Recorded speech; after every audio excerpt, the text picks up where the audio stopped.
Welcome to the Real Estate Strategies Podcast, a place for conversations that matter in order to obtain infinite wealth. I'm your host, Ken McElroy. This show is meant to keep you updated on what is going on in real estate while getting you on track to have infinite wealth and financial freedom.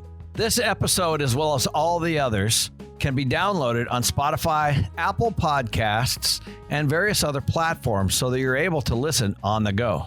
To get my weekly newsletter where we keep these conversations going and explore the trending topics in real estate today, please go to www.kenmcelroy.com/news. Let's dive into today's episode. Hey everybody, it's Ken McElroy. I'm here with my buddy Marko, and he's got the Whiteboard Finance Show. And so, hey Marko, how are you? I'm doing well, Ken. How are you doing? So if you guys haven't seen his stuff, he's got 600,000 followers on YouTube. He does all kinds of great stuff on how to save money. He's got a commercial real estate background. So when we met personally at George Gammon's birthday party, we just talked all about real estate deals, which was obviously I loved. But also he's kind of taken it to a whole different level. He talks about Bitcoin and all kinds of, real stock investing, but also inflation. And I know you had an incredible video the other day that you did on Michael Burry's predictions. And if you guys don't know who Michael Burry is, he's the guy that is in The Big Short. He's the guy. He made what, $800 million or something? Yeah, his firm made $800 million. I think he personally banked like 100 or 200 million off that. It's crazy. So this is a guy that kind of predicted that. And so you guys really need to watch that video too. I watched that one. It was a great video. It's Marko, thanks for educating people. Thanks for being on the show. Yeah, I appreciate it. Thank you for having me on, Ken. Sure. So as you guys know, I do a lot of stuff with Kiyosaki, and Robert was at the same birthday party. And so all of us huddled together. We had Mark Moss there, we had George there, and we had Robert there, you and I, and we just sat in the back just talking, man, about all kinds of stuff. And one of the things that Robert says a lot is savers are losers.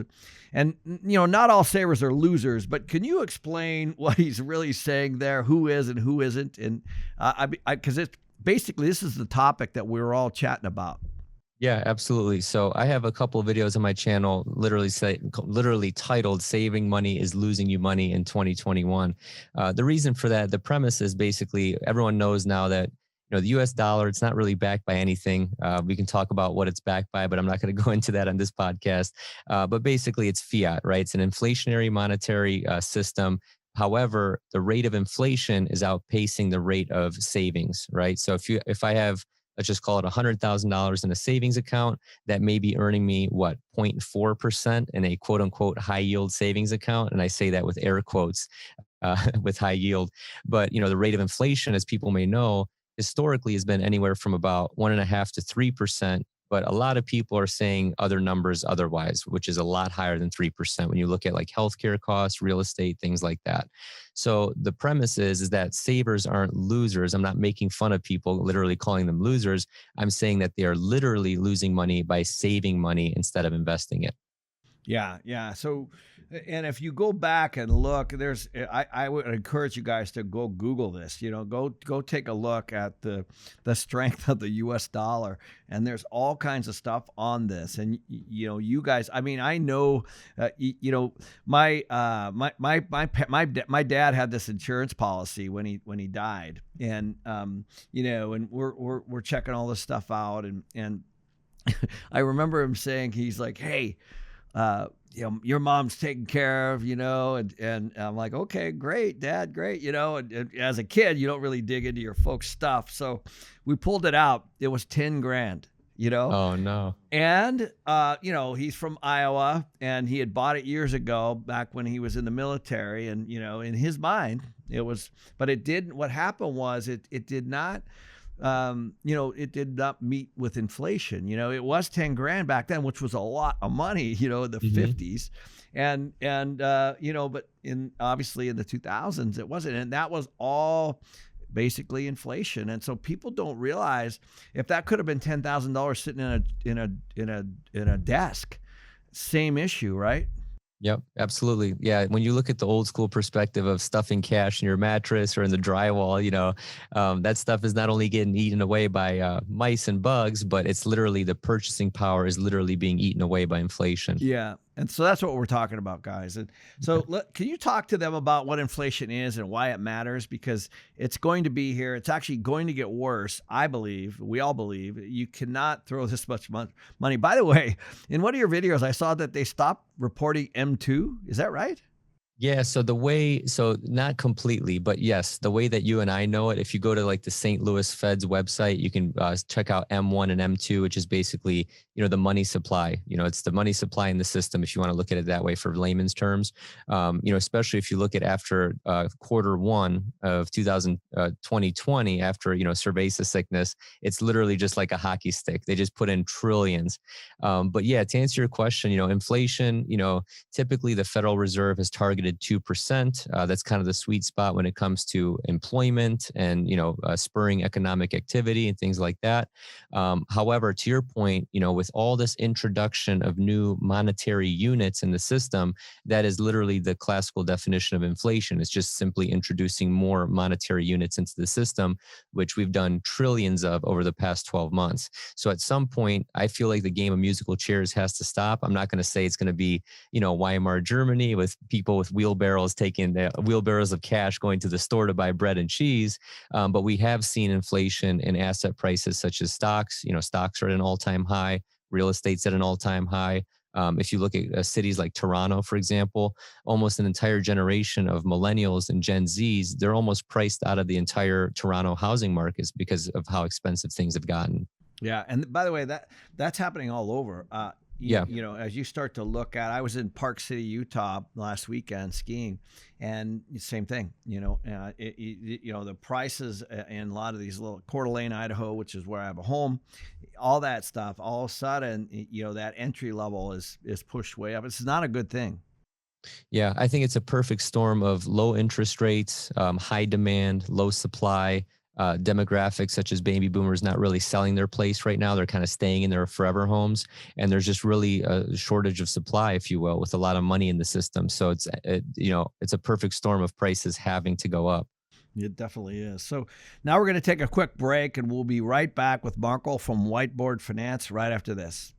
This video is sponsored by NorthOne. NorthOne helps you manage your money by making banking effortless. Whether you're just starting out in real estate investing, own a few single-family properties, or have an extensive multifamily portfolio, you know that you'll need to be able to make your money from anywhere. With NorthOne, it doesn't matter if you're at home or on the go. Everything you need to manage your business finances is at your fingertips, and you'll never have to step foot in a bank branch again. Now check this out. They have this thing called envelopes, which makes it easy to manage and save your money. All that incoming cash flow is organized, and you can budget for your next big investment. Plus, you can keep track of all your different expenses like mortgage, maintenance, landscaping, and marketing. If you use tools like QuickBooks, Stripe, Square, PayPal, great news. They connect with your NorthOne account to make your experience seamless. You can also send and deposit checks in minutes using the NorthOne mobile app. It's totally paperless. Deposit and withdraw cash for free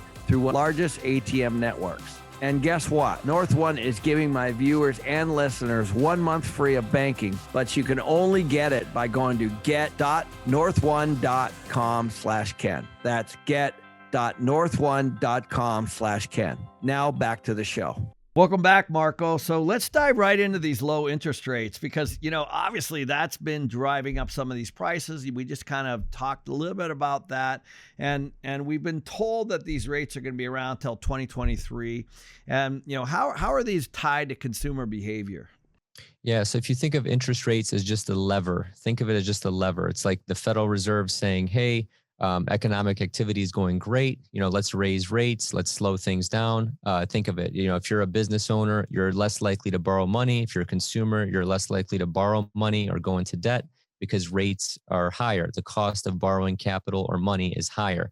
Now, if you look at it, the opposite end of the spectrum, when you lower rates, it's much easier to borrow money in order to spur economic activity. And it's much easier for the consumer to spend money or to borrow money on credit because interest rates are lower, making that money cheaper to borrow, if that makes sense. So if you just think of it like a big lever, that's almost what the Federal Reserve does by changing interest rates up or down.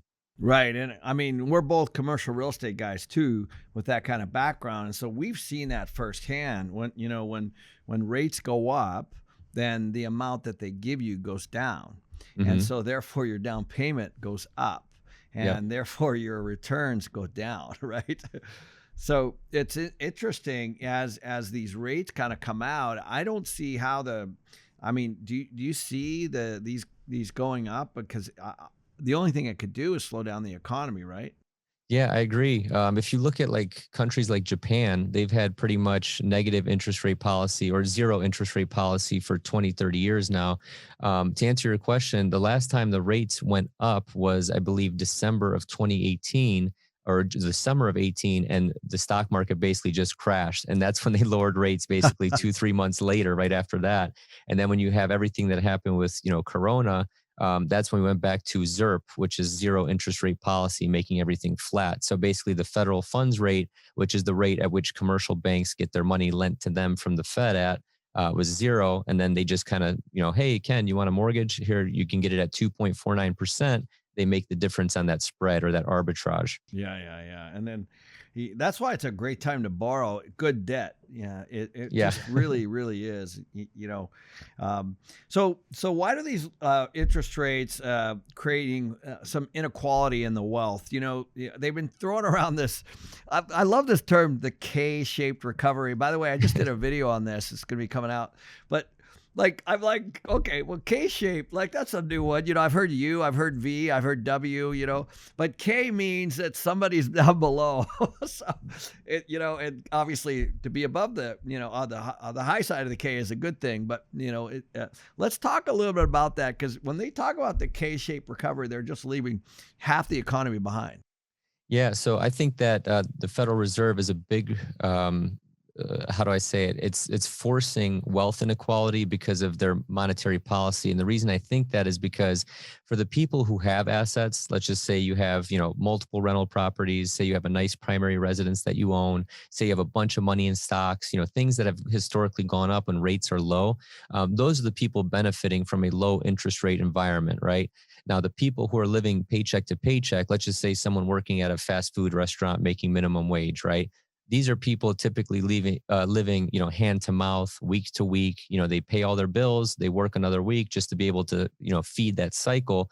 Well, these people typically rent. They typically don't own assets such as stocks or real estate, things like that.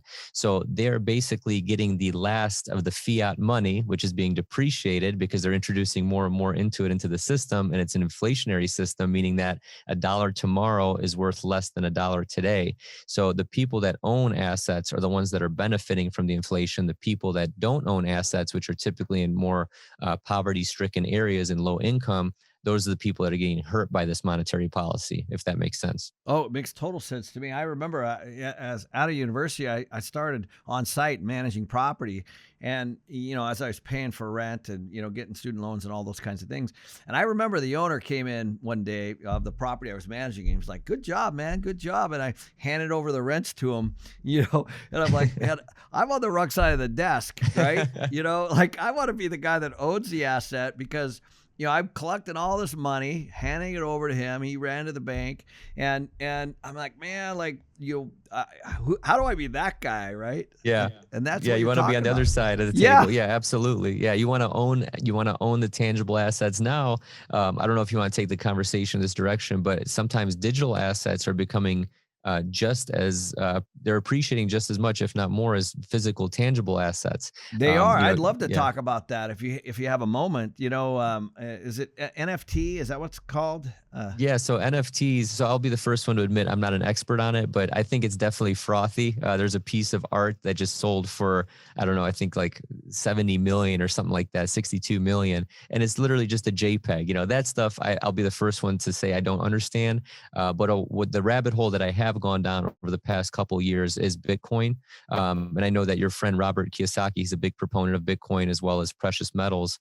And I think that Bitcoin is almost like digital gold. It has a lot of the same same properties as physical gold, except, you can send it to anywhere on earth as long as there's an internet connection, right? So it's a much more, it's an easier type of currency to transact in rather than precious metals.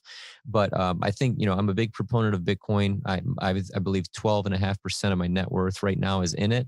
It used to be much lower, but when you see everything that's been going on in the last 12 months with all the unprecedented monetary policy and just, the way society is going, I think that, with technology being the way it is in 2021, I think Bitcoin may potentially be the future. Yeah, you could be right. Just last night, we saw that Elon Musk said you could buy a Tesla with Bitcoin. That Yes. just came out. I was like, wow. Yeah, the more important part there, Ken, is there's two tweets. The one where he said you can buy Tesla with Bitcoin, but the tweet after that was where he said we run our own nodes and we're not transacting that or not converting that Bitcoin into fiat. They're just keeping it as Bitcoin on their books. So that was actually the more important tweet of those two, I think. It means that he's a very forward thinker, so it means to me that him and people like Michael Saylor, CEO of MicroStrategy, publicly traded company, they're taking their cash treasuries, their fiat treasuries, their dollars essentially, and instead of buying bonds or buying back their own stock or using it in other ways, they're buying Bitcoin and keeping it on their balance sheet. So to me, these are two very smart people, and I think inevitably other companies will follow, such as Square, like Jack Dorsey, the CEO of Twitter. Square has added, I believe, 50 million or 100 million of Bitcoin on their balance sheet. And then you start to see other merchants like PayPal and other people that are allowing you to transact in Bitcoin and hold Bitcoin. So I think it's just the tip of the iceberg. I really think Bitcoin is email in 1996 right now. It's still very early. Well, yeah, we kind of touched on this, but again, savers are losers. They're Yeah. not specifically losers, but if they take all that in cash and they have it in cash, then it is a depreciating asset Yes. technically. Yeah. The analogy. Oh, sorry to interrupt, Ken. No, Real go quick. ahead. Go ahead. The analogy that Michael Saylor uses, CEO of MicroStrategy, he says that his cash is literally just a melting ice cube on their balance sheet. He feels like it's just melting away. So he feels that Bitcoin is one of the greatest savings technologies ever created. This sounds crazy just listening to this, but once you actually go down the rabbit hole and really understand the technology behind it, it really is a beautiful decentralized savings technology that can't be debased, such as the Federal Reserve is debasing, your hard work, my hard work by printing trillions of dollars overnight. So Right. And by the way, we're not advocating you guys go out and buy a bunch of Bitcoin. no. Do your own research. But when guys like Elon Musk say, "Listen, we want to keep it in Bitcoin," that's a big statement. Absolutely.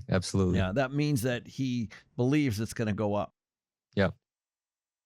Okay, so we talked a little bit about how people can do those kinds of things to build their own wealth in this new environment. Do you have any other things other than some of that digital?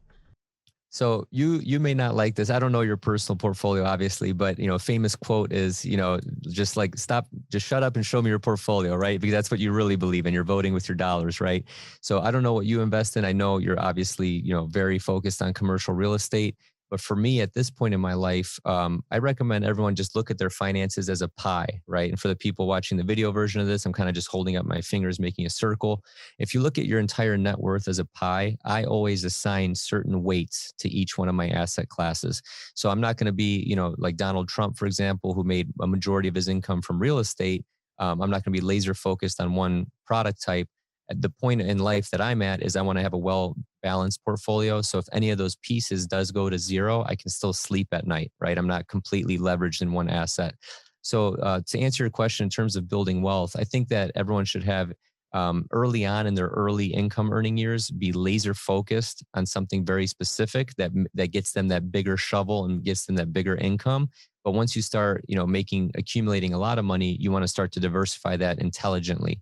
So what I do is I take certain assets, let's call it, real estate, precious metals, stocks, bonds, whatever it is, and I assign a certain percentage to those things. And I know when I'm either overweight underweight or at the right weight in my portfolio or my net worth. And that way it keeps me disciplined and it keeps me from FOMOing, like fear of missing out and some certain things like, oh, Bitcoin went to 100 grand. I got to buy 3 Bitcoin right now. Right. So it keeps you disciplined and it keeps your portfolio in check, if that makes sense. Yeah, well, it does. Because I one of the things that you said, which I actually wrote down, is that that you have 12.5% in Bitcoin. Yeah, absolutely. And so that's the point, right? Like you figured out what makes sense for you, and you work toward those percentages. Yeah. For me, if Bitcoin goes to zero, that's 12.5% of my net worth. I can still sleep at night. No big deal, right? I'm sure you know this firsthand. After 2008, a lot of real estate developers, they're very cash poor, over leveraged, that kind of a thing, just because that's the nature of the business. And a lot of them went belly up after 2008. A lot of banks called their loans when they weren't even due. I'm just trying to stay away from that stuff because I've seen it firsthand. I'm sure you have as well. You have the battle scars. Well, because obviously, so what we're recommending here is a little bit of digital, a little bit of physical. Yeah. I have a lot of physical gold, physical silver. I have, Nice. Real estate. I have obviously investments in a number of other things. And so how do people decide, how to allocate that? Do you do 12.5% all the way around, or what do you recommend? Yeah, that's a great question. So it should definitely change depending on your age and also what stage of life you're in. So someone who's 80 years old, their portfolio and their percentages is going to look much different than me, who's in their early 30s, for example. So I think there's major milestones. One is when you get your first big boy, big girl job, you can be more risky, kind of like in your late teens, early to mid 20s. And then the next stage in life, when you get married and want to have kids, if you choose to go that route, that should change it a little bit. And then also, when you get into retirement age or 40s, 50s, 60s, obviously it's going to change then. So the reason I chose my percentages, like let's take 12.5% in Bitcoin, for example, is that's simply my sleep well at night thesis. Okay. So what I mean by that is if it goes to zero, I can still sleep well at night. I don't care. Your only exposure should be, or your position size should be whatever allows you to sleep well at night. Okay. And it's okay to take risks early on because you have so much more time to make up for those losses if you do incur them. So it's nice to be risky up front. But once you get into, 60s and 70s, 80s, retirement age, obviously you should dial that back a little bit. Yeah, because the reason why I ask that is I have a really good friend that's a doctor that has massive student loans. I think it's close to $400,000 in student loans, to be a doctor. It's just horrible. And so they can't get behind it. And so, believe it or not, as a doctor, they weren't able to buy a home yet, because they're kind of anchored to this student debt. What they've done is they put a ton of money in Bitcoin, and because it's gone up so much in the last few months, they're like, see, and I'm like, listen, please, just be careful. I'm not saying, I hope it goes up for you and I hope you can pay off all your debt and I hope that, everything works out for you. But that's kind of what you're talking about, right? Because they're like going all in. Yeah, if your position size is too big, you'll know you should just reduce that position to where it gets more comfortable, to where you don't have to check the price every 10 minutes. Like every time you go to the bathroom, people are checking Bitcoin price.